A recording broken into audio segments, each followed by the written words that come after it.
Hello friends, आप सभी लोग को सौरभ सिविल सर्विसेज क्लास में स्वागत है। You are welcome in Saurabh civil services class.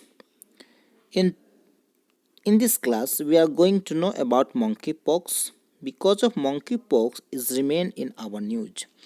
Monkey pox जो कि न्यूज में बने हुए, इससे संबंधित सारी जानकारी हम इस क्लास में कवर करेंगे। तो चलिए शुरू करते हैं आज की क्लास।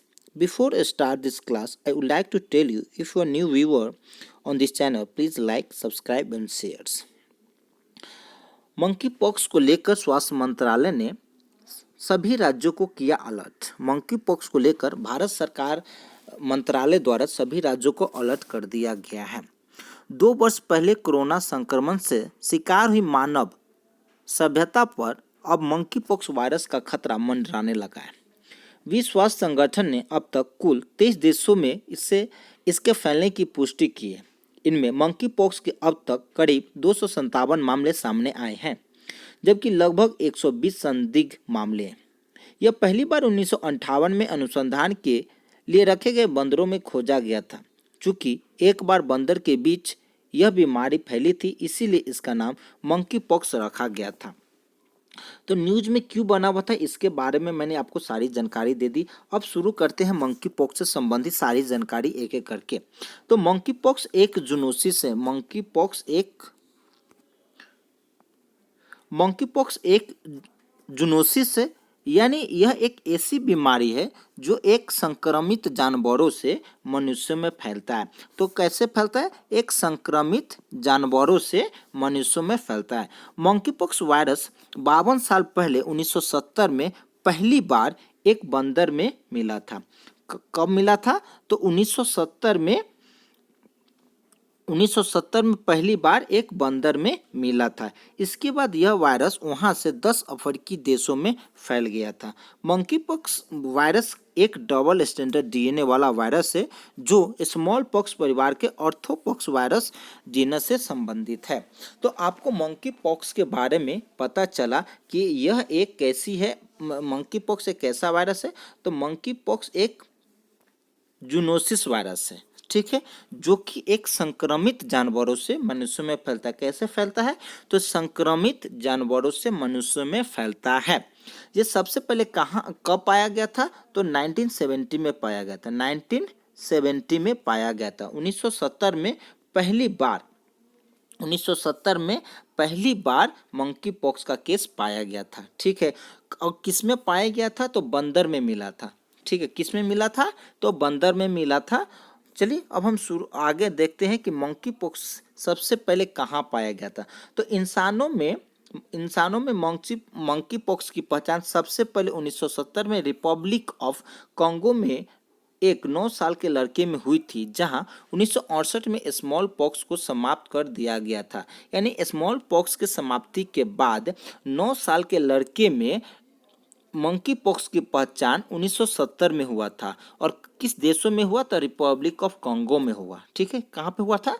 तो रिपब्लिक ऑफ कांगो में हुआ। तो क्वेश्चन आपसे एग्जाम में पूछा जा सकता है कि मंकी पॉक्स की पहचान मनुष्य में सबसे पहले कहाँ पे किया गया था?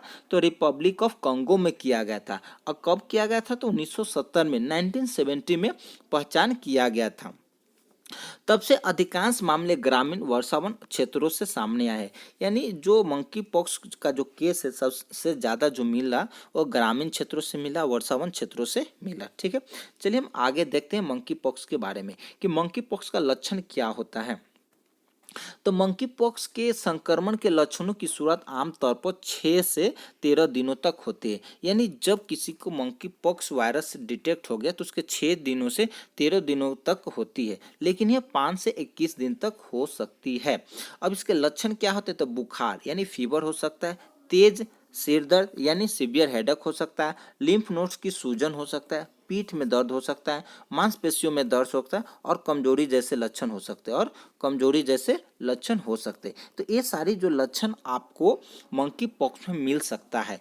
क्या क्या मिलेगा? तो बुखार हो सकता है।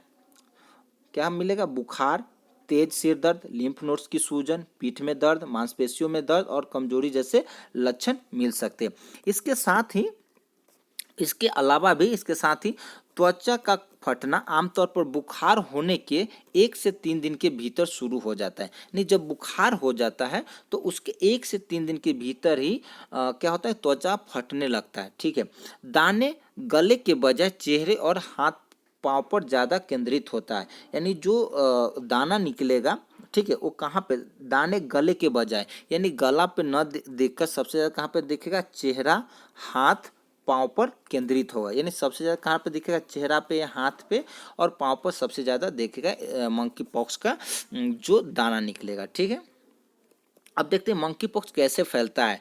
तो विशेषज्ञों के मुताबिक मंकी पॉक्स इस वायरस से संक्रमित व्यक्ति के करीब जाने से फैलता है। यानी अगर कोई व्यक्ति मंकी पॉक्स से संक्रमित हो चुका है तो उससे भी हेल्दी पर्सन को स्प्रेड हो सकता है। मंकी पॉक्स वायरस मरीज के घाव से निकलकर, किससे निकलता है, घाव से निकल आँख, कान और मुंह के रास्ते किसी भी व्यक्ति के शरीर में जाकर उसे संक्रमित कर सकता है। यह वायरस संक्रमित बंदर और कुत्ते या फिर इस बीमारी से संक्रमित जानवरों से भी फैलता है। तो आपको यहाँ पे जो समझने वाली बात है कि अगर कोई भी व्यक्ति मंकी पॉक्स से ग्रसित हो चुका है तो उसके